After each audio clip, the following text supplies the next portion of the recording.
I'm going to teach you real quick why you are not a millionaire.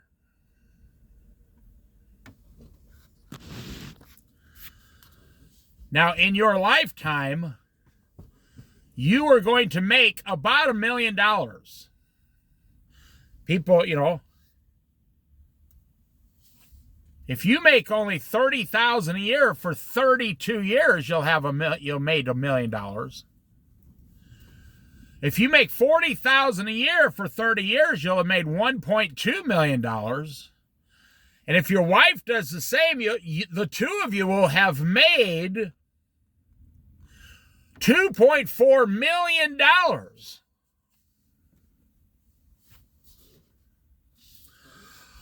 So how come you're not a millionaire? Well, I can tell you, you technically, if you're born in America, you are technically a millionaire by default. You're going to make with your spouse in 35 years of marriage close to $3 million over time. So how come you don't have $1 million? Now pay attention, because the answer is not what you think. Now, in order to get $1 million over 35 years, you would not have to save $1 million. Now, this is going to make you look even dumber at the end of this equation. You don't even have to save $1 million to get $1 million by retirement. If you save about just your end of the money, about $300,000 over 35 years, with just a little interest, you'll have $1 million over 35 years. Matter of fact, you'd probably have more.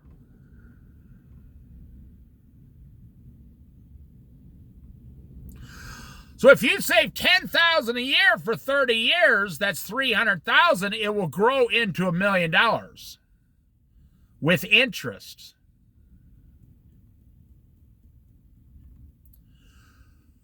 So you could actually spend $2.5 million on your family. Now get very listening closely. That's what I'm trying to say. Pay very close attention here. You can actually spend $2.5 million on yourself, and you only have to save $300,000 to end up with $1 million. And that does not even include your house. If you bought a house, it doesn't include that either.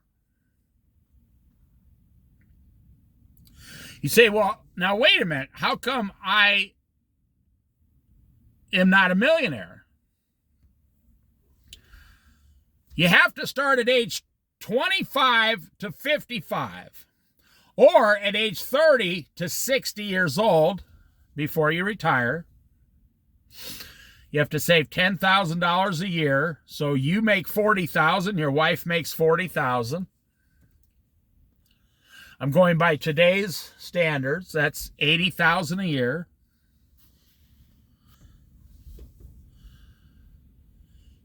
Which comes out to be about $2.8 million over 35 years. $80,000 a year, every 10 years, that's $800,000. 8, 16, 24, that's $2.4 million. 30 years. Plus 5 years, you get $2.8 million. You spent $2.5 million during your lifetime of your marriage living, and you only saved $10,000 every year, and you became a millionaire by the age of 60. Approximately. Well, how come I'm not a millionaire, you ask yourself? Now, don't get me wrong, I'm not a millionaire either. I made the same financial mistakes when I was younger that everybody else makes. But I'm in a much better position than everybody else because I live on nothing. Now, let's go back to why you're not a millionaire. You say, well, I'm not a millionaire. The obvious reason, what's the obvious reason? Because you didn't save $10,000 a year for 30 years. Right. Now, hold on. Now, this information, depending on how you look at it, will blow your mind in several different ways. So you say, you mean in 30 years, my wife and I spent $2.5 million on expenses? That's right. Say, wow, that really seems like we spent a lot of money. That's right, it does. It seems like it because that's what you did. You spent all your money. You spent $2.5 million in 30 years, husband and wife, and 2 kids. Wow. Now, it shouldn't be that way because, you know, if you're getting $5,000 back from the government for 2 children, and some people are getting, you know, $500 a month food stamps, you're spending even more just to survive.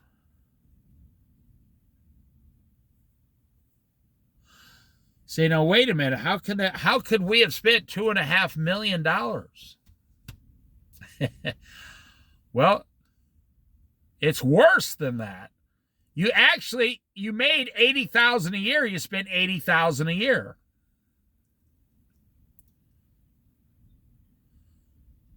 You spent the whole $2.8 million surviving.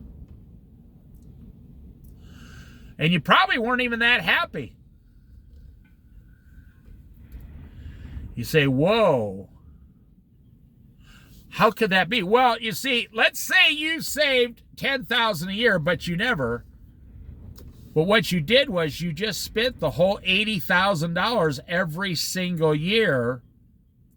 And we'll get into this in a minute, why you did that. You spent every single dime of your paycheck. Now, if you're one of those people that say, not me. I save 3% every month in my 401k. Well, 3%, go down in the ocean and spit in the ocean, you got nothing. 3%? It's only like $3,000 a year. You're never going to have anything. There are people who save $1,500 a year in their 401k. And that is only enough to barely keep up with inflation. They want inflation to be between 2 and 3%. So 3% of your salary, both of your salaries, $80,000 a year. That's $2,500 a year. If you're only saving $1,500, but inflation goes up $2,500 a year, you're minus $1,000 a year. Well, how could I be minus? Because I see that I got the money in the account.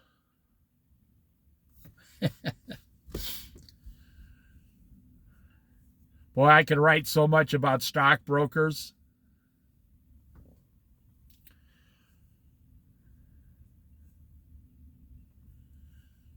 Stockbrokers don't care what you do.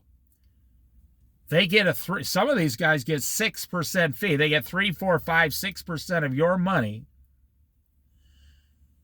They don't care what you buy. They don't care if you win or lose. They get paid the 3%. That's their salary. Every time they make a deal, they get $3,000 of your money. Well, you do four of those deals a week. You're making 12 grand a week as a stockbroker. That's how they make $500,000 a year in New York City. Oh, they make about 10 grand a week by making 3 big deals a week with 3 millionaires at 3, 4, 5%.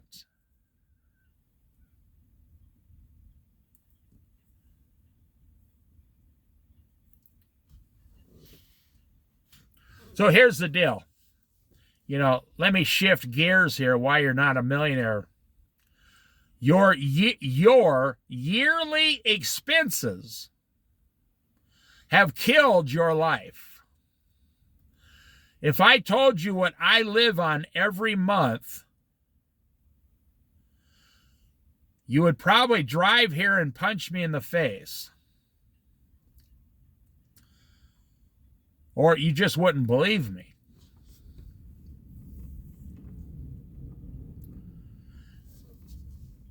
I live on a very low amount every month. Compared to the average American, I live on 40% of what you spend monthly. I'm not going to get more specific than that. Way, way less than you. It's so much less, I don't even have to work.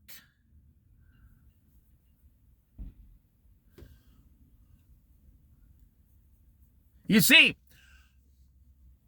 here's what it goes back to your childhood. Now, you are financially way better off as a child than you are as an adult. Why? Well, because your parents, there's 2 reasons. One is you were happier, you were more content with a lot less as a child. And number 2, your parents put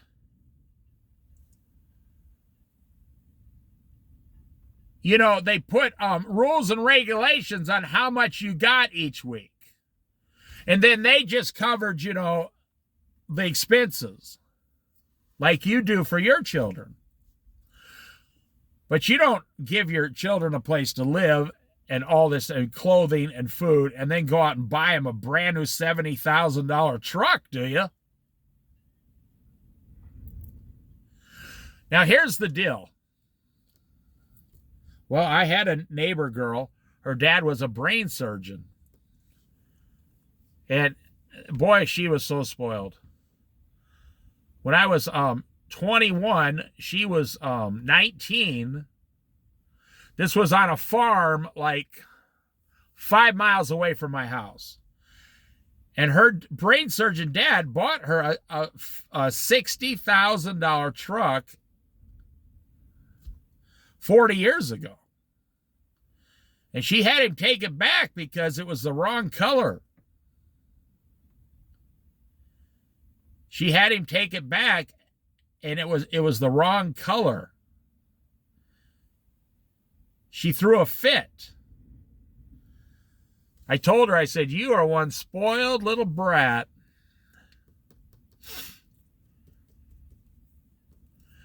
That's what he got her for her birthday. I think it was her 18th birthday. That guy looked at me. He didn't speak very good English. He says, "What do you think of the truck?" I said, "Truck's nice. You just ruined your daughter's life." This guy looked at me and said, "You're probably right." I said, "She'll never have a husband that can compete with you. She's not going to marry a brain surgeon who makes $500,000 a year." Now, this was 40 years ago. They make a lot more than that now. This guy says, "I never thought about that. Her future husband's probably going to..."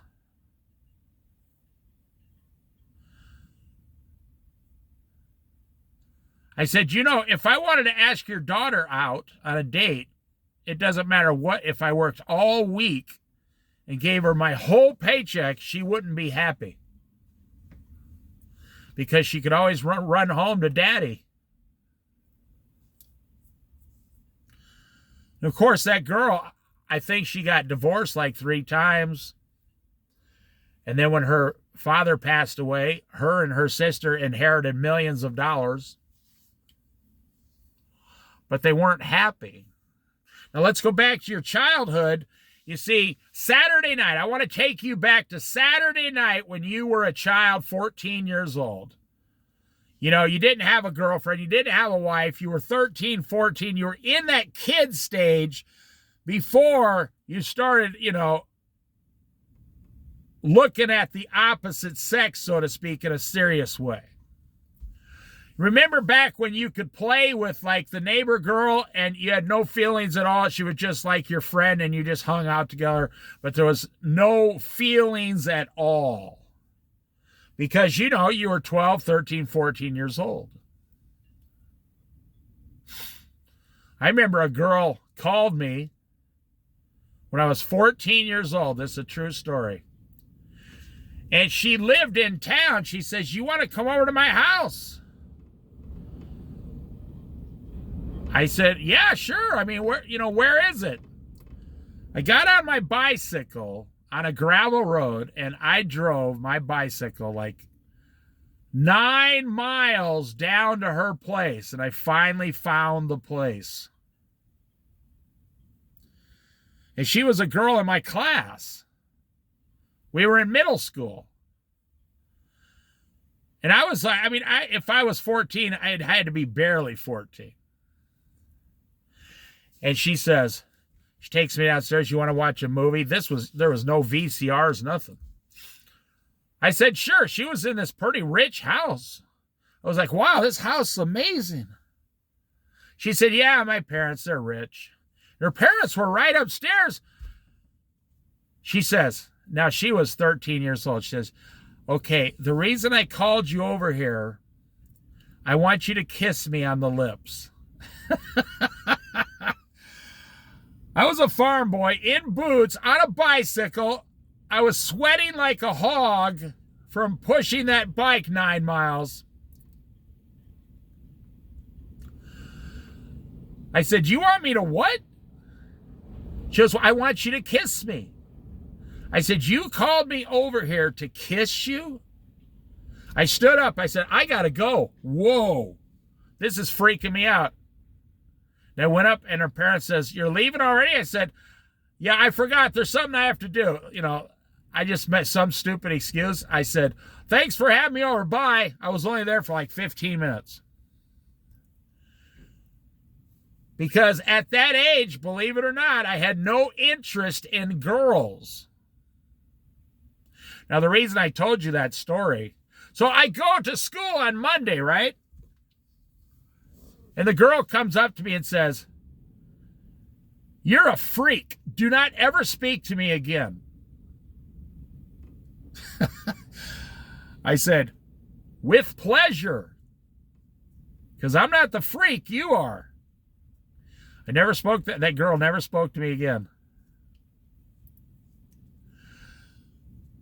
Boy, I was young and dumb because we all were, see?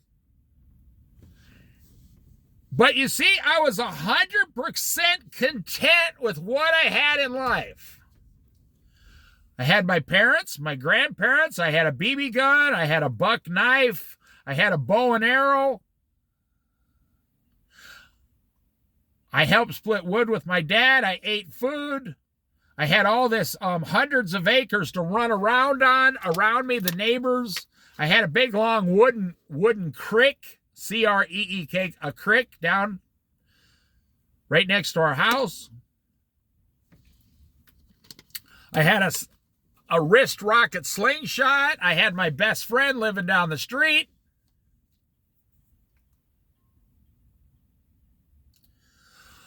I had no desire to get anything else. You understand? And you, I'm not actually talking about me, I'm talking about you. You were the exact same way, whether you grew up in town or you grew up in the country. You were the same way at that age, 12, 13, 14 years old.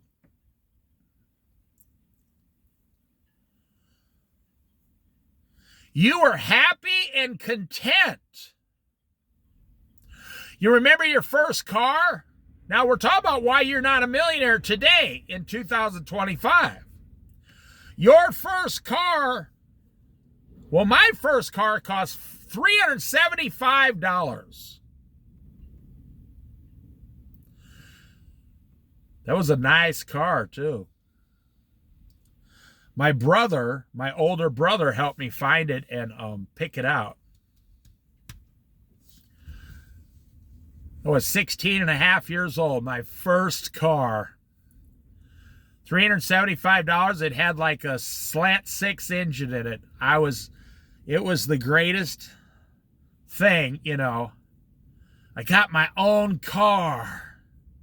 Oh, I was happy. And you know, if you're like 50 years old, your first car costs like $800.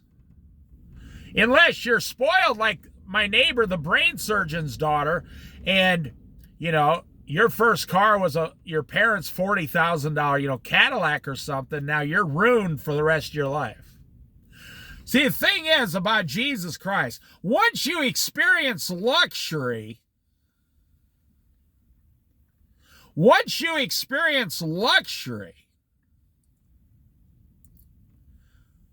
then all the small stuff that used to make you happy no longer makes you happy.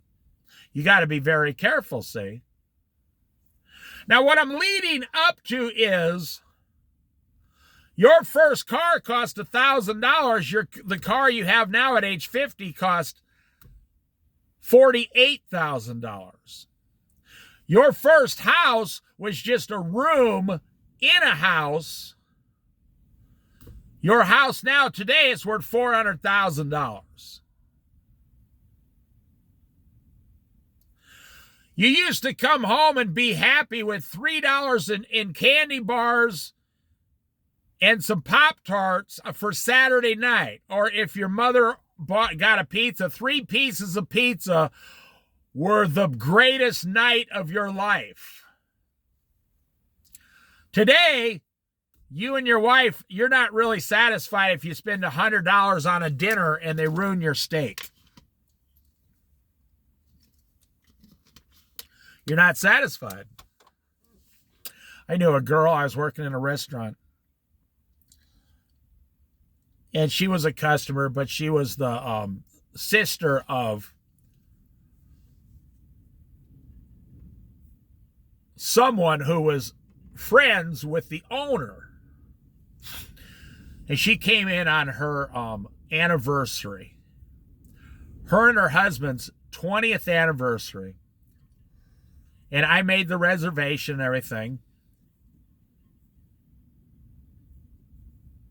And they wanted to sit at a certain table. Now let me back up, because this girl 10 years ago was as poor as dirt, minimum wage cashier, and she fell into this business, catering business, that was at like this stadium. And she went from minimum wage, now her and her husband are making $100,000 a year. She went from being the nicest, cutest, sweetest 40-year-old to being the meanest, most arrogant 40-year-old you've ever met. Well, when she was 30, she was nice, put it that way. Now that she had $100,000 a year, well, one of the employees I was managing sat people at the table they wanted, and they were eating their food. She comes in and says, "How come someone's at our table?" I said, "Oh, man, I don't know." I said, "Yeah, you got a reservation. I got it right here. There's someone at your table." I said, "But, you know, it's a slow night. You can sit at any other table." She says, "That's the table we met at. Tell those people to leave." I said, "You..." See, I was still making minimum wage. That says it all right there. I said, you want me to tell those nice people from out of town to get up because you want to sit down? She says, yes, you blew it, Dave. I said, if you sit anywhere else, I'll give you 50% off your meal tonight. She says, no, I want that table. I'm not interested in your money. So Dave, I like to play along. I went over and explained to the people, I said, listen, okay. These people were supposed to have this table. It's their 20th anniversary. I'll tell you what. If you just pick up your food and move to any other table, I will pay for your dinners tonight. The guy said, bingo, you said the magic words. We're going to move. So I moved them and, she comes over. We reset the table. It only took 5-6 minutes. She goes over. She sits down. She takes her finger and, calls me over. Now, this was a girl who was very nice, like, a few years ago. She says, I want you to know, you ruined my entire 20th anniversary. This was a place back in Colorado. I said, I ruined your anniversary because you had to wait 10 minutes for a table? She says, yes, and I'm going to get you fired. And I said, man, I hope you do. That would be the greatest news I've ever received. I try to fire myself every single night. I try to tell myself, do not go to this crappy job for minimum wage. So if you could get me fired, I'd actually pay you $100 to get me fired. Well, that backfired on her. She was like, you ruined my entire anniversary. Well, now what changed? Why did this girl change? Because she had too much money. The overwhelming majority of people cannot handle having too much money. So let's go back to you. In 35 years, you and your wife are going to make $2,800,000. And you don't have $1 million. You did not save only $10,000 a year for 35 years with like 4% interest. You didn't do it. So you don't have $1 million. What happened? I'll tell you what happened. You couldn't survive on $70,000 a year. You had to spend the whole $80,000 every year of your lives. Now you say, well, we didn't make $80,000 back then. Exactly. You're like the girl that came in and said, I ruined her entire 20th anniversary. And her husband was a nice guy. He just kind of sat there. He didn't say nothing. That's why she married him, so she could make all the decisions. Now, the basic truth, the basic concept is save $10,000 a year for 35 years. At about 4%, you'll have $1 million. So why can't Americans, every single family, do that? Because you spend every single dime you get on your paycheck. Okay, now hold that into place right there. Today, in 2025, the overwhelming majority of Americans spend 100% of everything they get. And your 401k is not keeping up.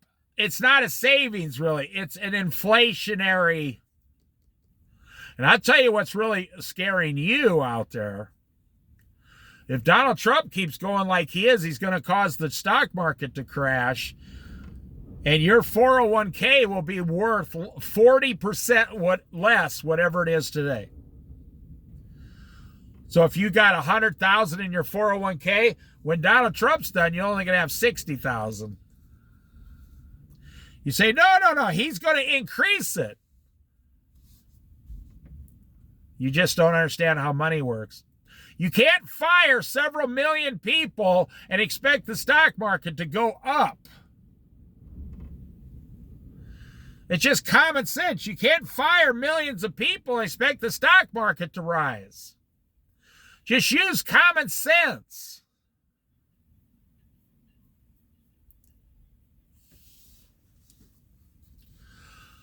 In 10 years, how much is a brand new car going to cost? How much is a house going to cost? How much is an apartment going to cost? In 2035, that $2,000 a year you get out of a 401k is just, it's not even keeping up with inflation.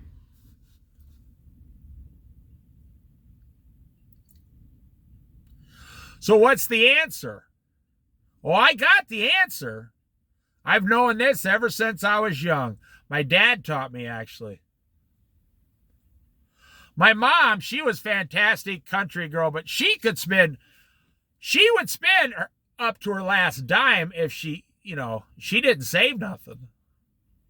Not my dad. My dad had a $100 bill in his wallet for 20 years. The exact same $100 bill. He was a truck driver. I said, what's that $100 bill doing in your wallet? He said, in case I have an emergency when I'm out on the truck.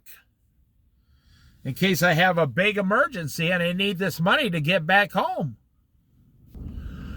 I said, you've never spent that $100 in 20 years. He goes, no, look how old it is. It just sits in the back of my wallet. That's my emergency money. He said, I never would touch it. That's my dad who taught me everything. How many of you can say you kept a $100 bill in the back of your wallet for 20 years and you never once touched it?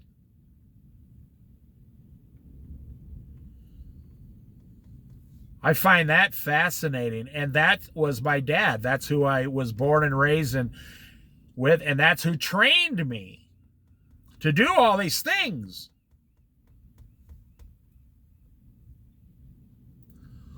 And my dad taught me contentment. He took me out in the front yard and planted 5 apple trees. I said, we're going to have apples next year. He goes, no, we won't. I said, well, these are apple trees, aren't they? He said it takes 5 years to get good apples on a tree. The first 2 years, you don't get hardly. The third year, it looks like it, but the apples aren't that good. Sometimes the 4th year, you can get really good apples, but after the 5th year, he said, and then after about 12 years, an apple tree doesn't even give that great of apples anymore. He taught me everything. You got to plant an apple tree 5 years in advance, and then you're going to get about 7 good years of apples. That's why he'd plant a few trees every 2 or 3 years. But you see, my dad was content. He was the most content man I'd ever met in my life, so to speak. My dad came home with his paycheck, put it on the kitchen table, and my mother, she came and took it and this is the old way to do it. She put it in the bank. She'd go down on Monday morning and put it in the bank on her way to work. Things were way different back then. My dad never once cashed his own paycheck. My dad, I says to my mom once, I asked her, well, what does Dad eat for lunch? She says, well, I give him $2.99 every day to get a hamburger, French fries, and a coffee at the truck stop. He eats breakfast at home, then he drives like 300 miles in the truck, then he stops. Now, I can hear a bunch of older guys shaking their heads going, yep, that's how it was. That's how it was. Now, the hamburger and stuff was only $2.75, he gave the waitress a 25-cent tip, which was a big deal back then. Not everybody even tipped. It wasn't like today. Oh, if you don't give 35%, you're some kind of a devil person or something. I saw this video online. This girl gave her girlfriend a compliment. She goes, "Boy, I really like that dress." This was a really ingenious video. The girl goes, "I really like your dress." She goes, "Oh, thank you." And she pulled out a machine that said tipping on it. She goes, "Okay, I'm ready for my tip. I gave you a service, a compliment. A compliment is a service. You need to tip me for that." They were making fun of the over-tipping society we're in today. Wow. And I mean, I'm a way better tipper than most people because I was in the restaurant industry. So anyways, my dad would have 3 $1 bills in his pocket. That's it. Drive all the way to work.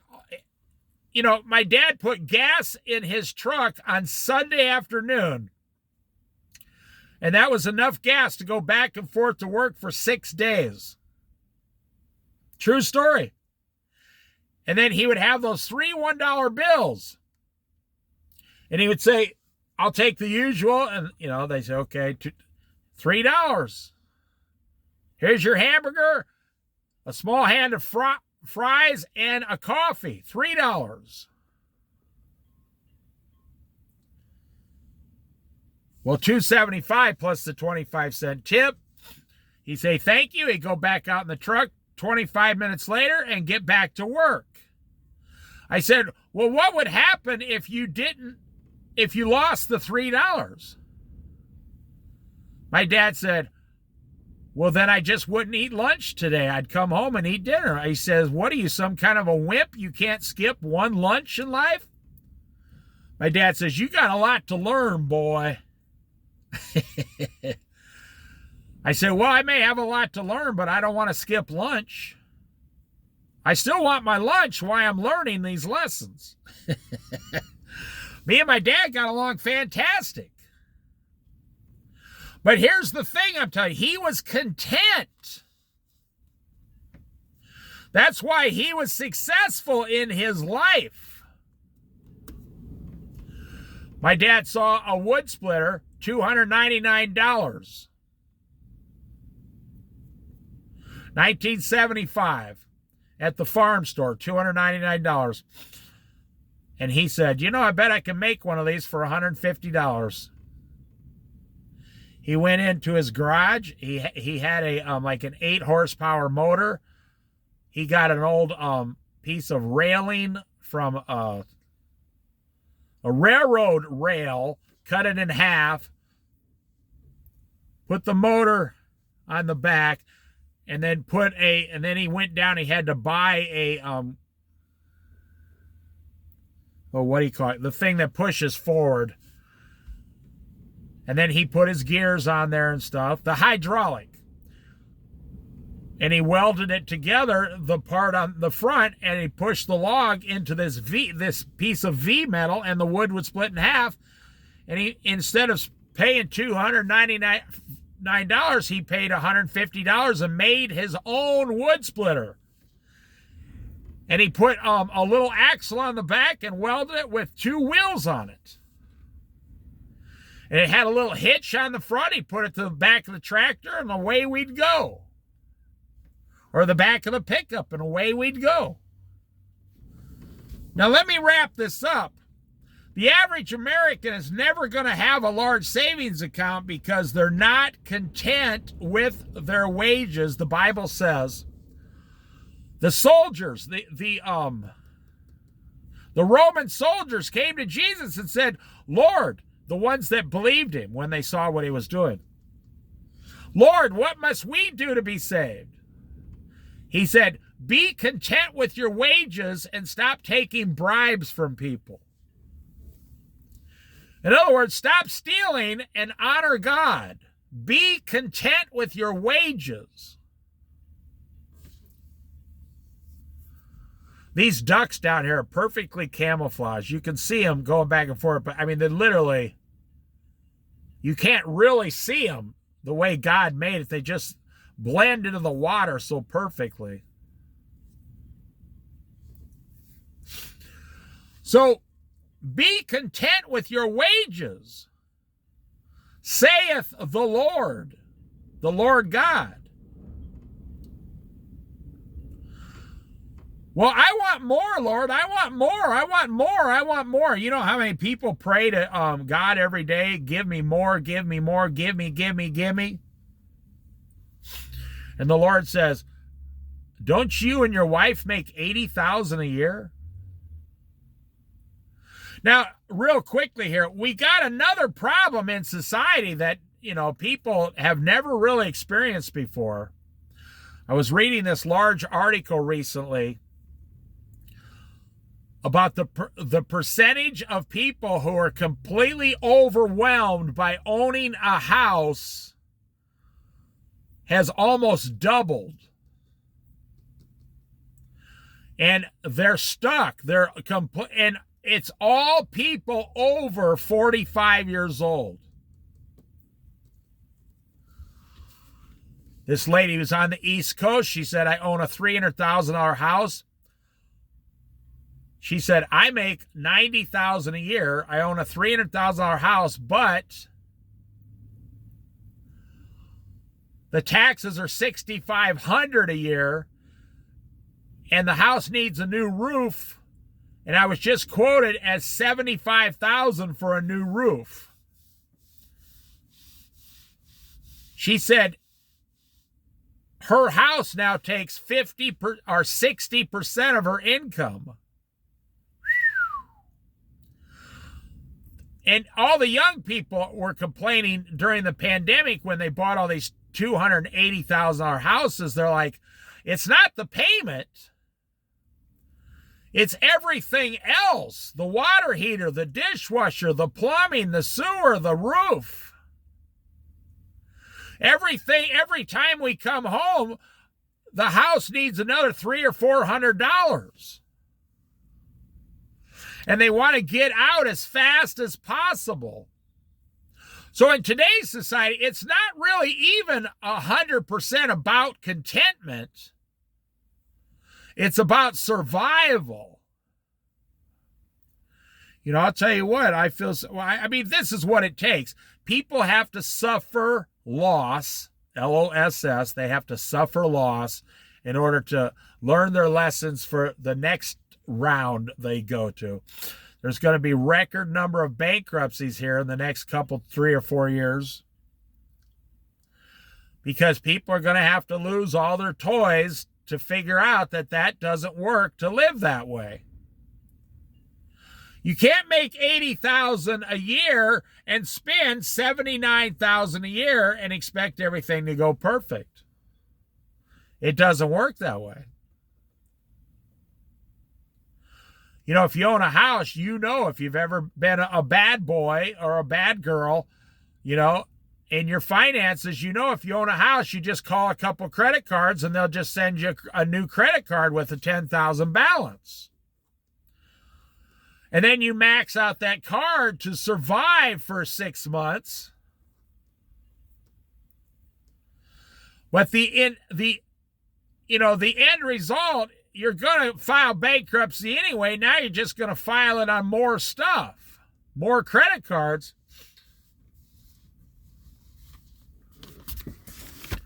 Now let's go back to you. Let's go back to you being 13 and 14 years old. You know, the battle is in the mind. What were you thinking about at 13 and 14 years old? Like when that girl called me, I drove my bike 8 miles.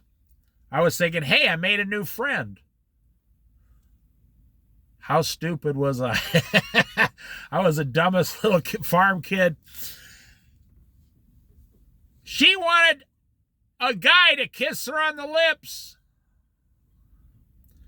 at age 13 and a half, 14, and she called me, and she was just a kid. She didn't know, you know. And the thought at age 13 and a half years old, me kissing a girl on the lips was like the grossest thing I could ever think of. Yeah, I blossom slow. That's fine. There's nothing wrong with that. It helps you out way better in life. You don't want your 13-year-old daughter calling guys up to come over and kiss you, to kiss her. Hell no, you'd be so angry.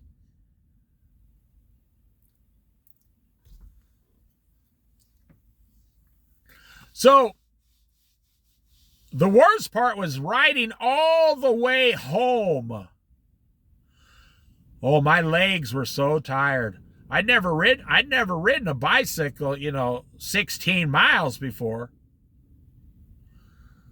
It took me like 3 hours to get home because I'm riding on gravel. When you get to a certain point, there's 3 miles of gravel left. It's almost easier to push the bike. And back then, they didn't have a thing called mountain bike tires. They just had those skinny little tires. You hit the wrong sharp rock, and you got a flat tire immediately. But what were you like at that age? The last you can remember, before you liked the opposite sex, when you had no desire for any of that, no family, no wife, no husband, you didn't think about it, no kids. You were still a kid and you were fully 100% content. Now I'm going to wrap this up with this lesson at the end. When you got to participate here. You got to say to yourself, at what age were you the most content in your life with almost nothing, no job, no money, just had like a $5 a week allowance or whatever your parents gave you? What age were you the most content in your life?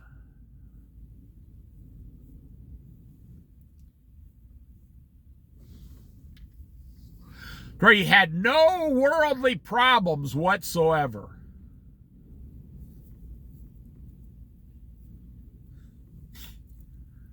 You see, only you can answer that. Now I want you to go. Now God remembers you at that age, you see. God taught you to be content. He remembers you at that precious age to where you are so content and so happy. And so, okay, so you come all the way up to 2025.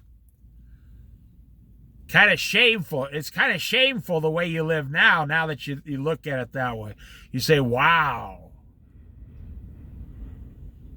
Now think about it. You have today, as an adult, you went from, say, age 14 to 54. 40 years later, you have 100 times more than you had at age 14, but you were happier and more content at 14 than you are at 54. Why? I should have been a therapist. I should have went to therapy college. Not psychology, but I don't want to prescribe psychiatric medicine. I should have been a therapist because of the Bible, a biblical therapist. Why were you so happy back then with nothing?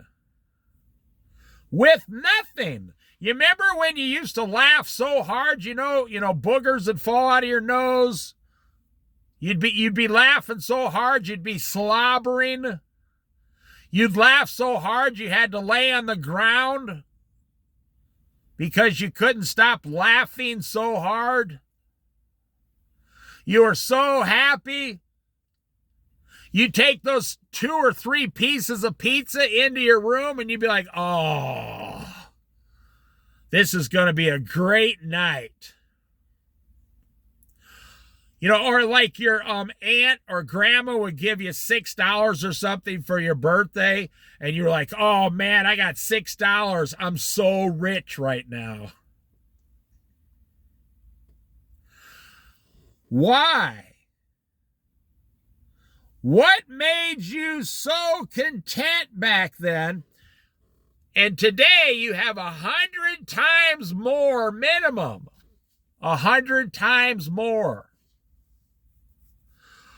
You have more stuff more junk in the trunk of your car probably than you did your whole life at age 14. Or some of you who are a little younger than me, you're like, oh yeah, I just used to play Atari video games all night. I was so happy. I didn't care about anything. I didn't care about girls. I just played video games. I was just so happy. I didn't even watch TV. I just played video games. There was no TV to watch back then. It was all that very serious drama stuff, like Dynasty or JR Dallas, No kids liked those shows. I remember those shows came on and my mother says, okay, my adult shows are coming on now. I said, oh my gosh, those things are so boring. I'll be in my room. Goodbye. I couldn't even stand to look at that crap.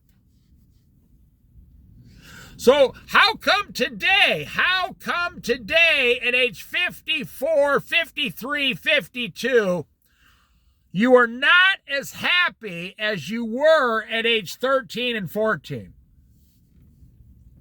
If you can answer this question for yourself, then you can change the rest of your life for the better.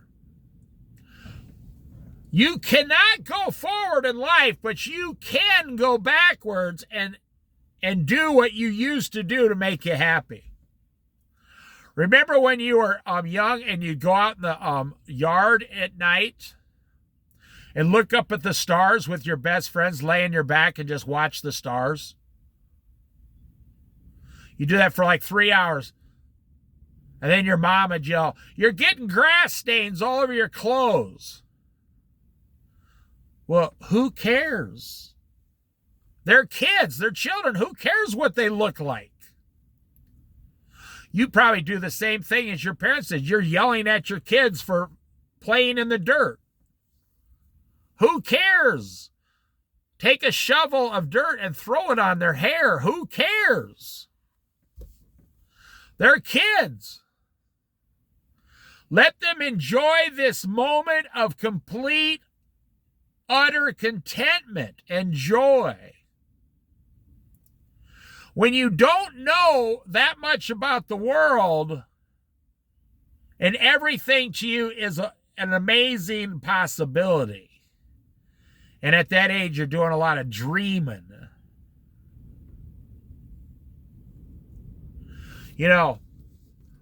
But then you become an adult. Now, you get married, and you both get an apartment and your first serious car. And then you're still okay somewhat. You're still okay. You're still like your first year of marriage. It's exciting. We're adults. Hey, you know what I just realized? We're not living with our parents. We can stay up as late as we want. But then your wife says, yeah, we could, but I'm kind of tired from work, so I'm going to go to bed. And it's so amazing. Then you have a child, and you start to worry. We need a new car payment, $299 a month. Well, 30 years later, that's now $799 a month for the car payment. And you don't even really like the car. You despise the car because of the payment. The insurance is $150 a month. You despise this car. This car doesn't make you happy.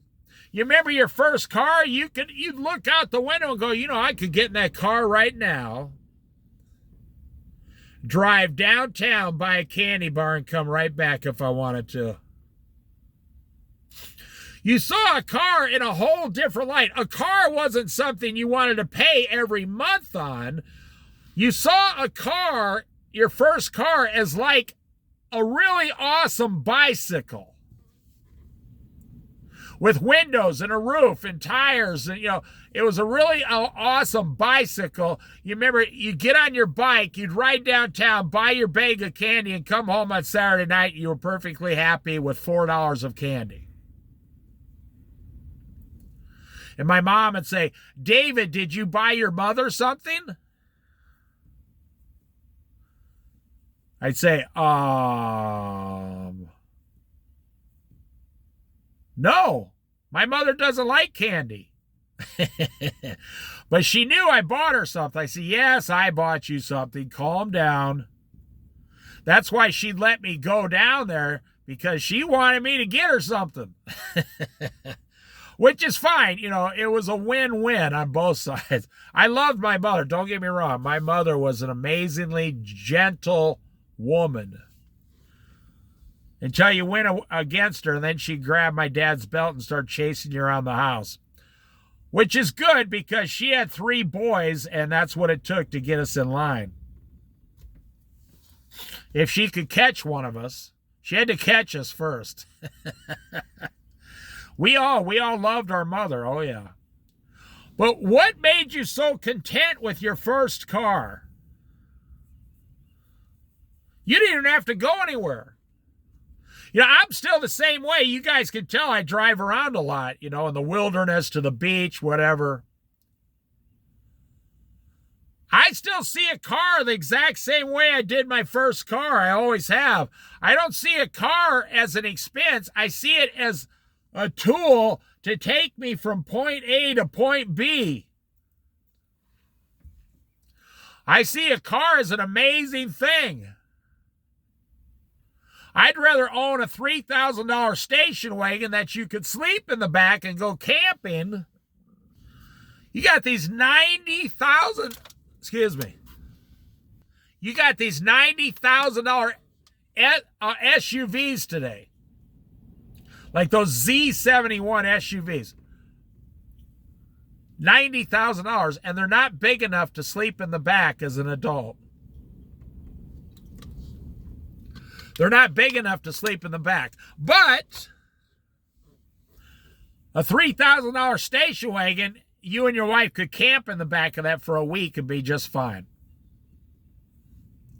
See, I still see a car that way.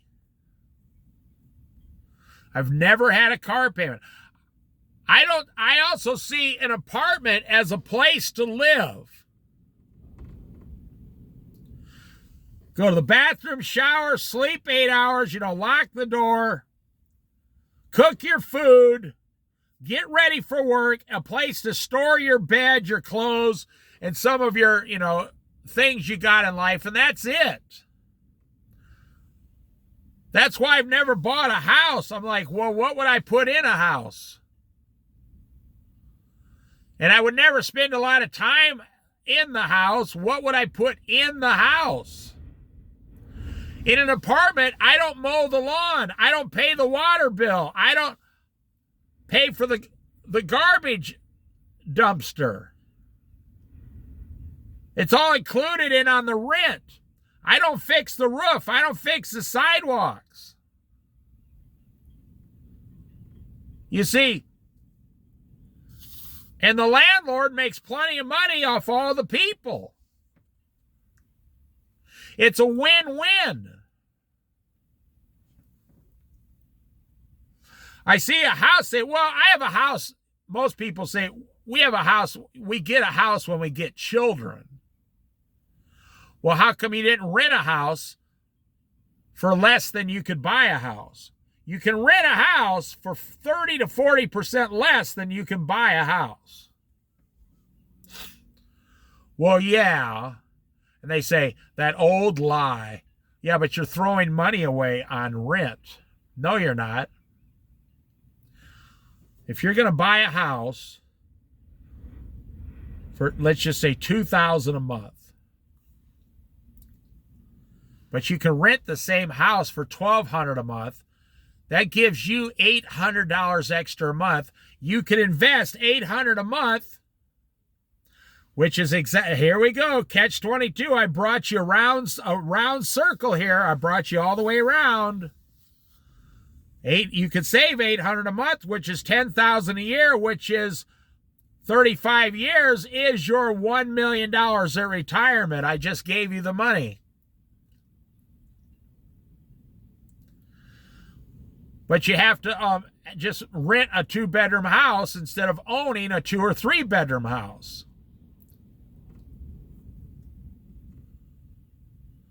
I know people who do it. I know how to add, subtract, multiply, and divide. The person who owns the house, they got the mortgage and you're renting it, and the mortgage is like $1,000 a month, so you're paying them $1,200 a month. They are, in 30 years, their $250,000 or their $200,000 house is going to be worth $400,000. But your $10,000 a year is going to be worth $1 million. You are doing twice as good as the landlord did, the owner of the house. And you'd say, yeah, but we don't want our children to grow up in a rental. Oh, you want your children to grow up being poor? Okay. I can go over these numbers all day long, and you cannot make them work better for you. I'll go over it again for you, those of you who don't understand. Someone owns a $200,000 house. They're going to rent, their mortgage is $1,000 a month. You pay $1,200 a month. So, but if you were to go out and buy the house, you'd have to pay the $1,200 a month plus $800 a month for water, sewer, garbage, electric, roof repair, grass cutting, a garden in the back, a shed, whatever, all sidewalks.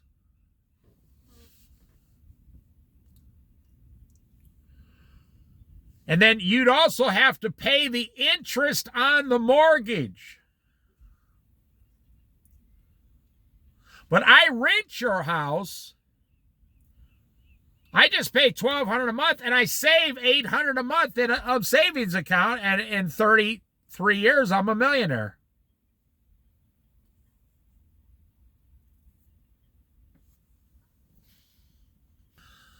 But the owner of the house, after 30 years, their house goes from $200,000 to around, even if it goes $500,000, all the way up to $500,000. You've put $500,000 in all your expenses in this house. So you're just barely getting all the money you put in the house back. Like if I were to go to Vegas for 10 years and I spent $500,000 gambling in Vegas over, say, 20 years. Well, let's say like a house, 30 years. I spent $500,000 gambling and losing in Vegas over 30 years. And at the end of the 30 years, I'm lucky enough to win a $500,000 jackpot. Did I win any money? No, I broke even. That's what a house is.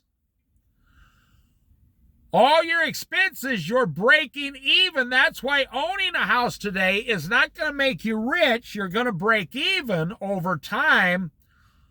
But as a landlord, when you own 20 houses and other people are paying for the house, or at least half of your expenses, then you're going to make a lot of money.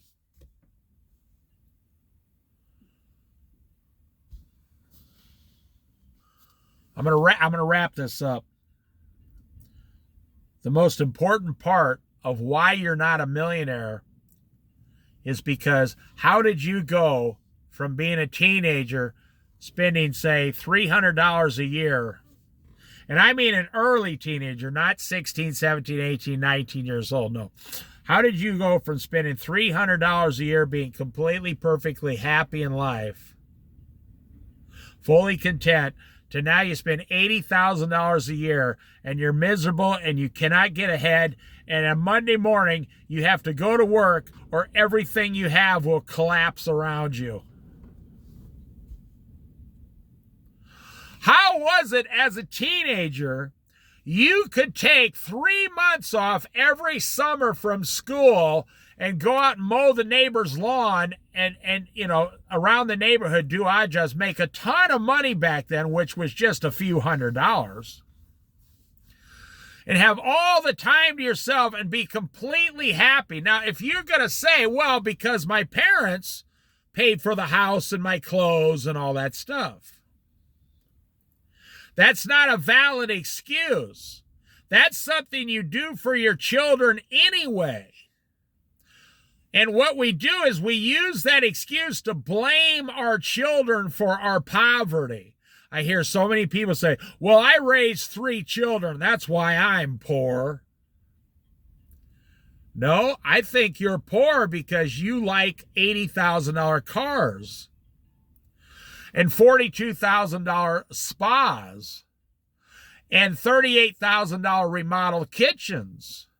And I think you like those 6 trips to Disneyland and those 3 trips to Europe on a cruise. That's why you're poor. Your children have nothing to do with it. When's the last time you saw a 1-bedroom house for sale? They don't even have them, hardly.